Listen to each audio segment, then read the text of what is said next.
Make sure your dual arm operator matches the one highlighted in this video.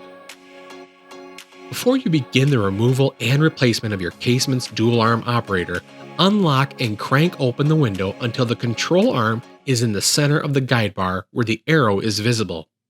If your window has an insect screen, you'll need to remove that as well. To remove the long arm, push down on the arm at the point of the arrow to release it from the sash. On the short arm, slide the clip back and lift the arm off the post. The window will swing freely, but it will not fall out. Loosen the set screws on the crank handle and remove the crank and plastic or metal covering.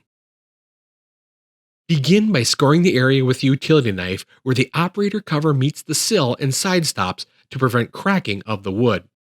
Then, with a putty knife or a sharp-edged flat bar, slide the edge under the wood operator cover and pry it up equally on each side until it's free. If nails remain in the operator cover, pull them through the bottom to prevent damage to the operator cover. Next, remove the screws from the operator and remove the old operator. Position the new operator on the sill and secure with screws.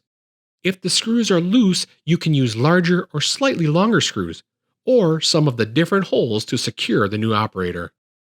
Make sure the screw heads don't protrude above the operator base plate.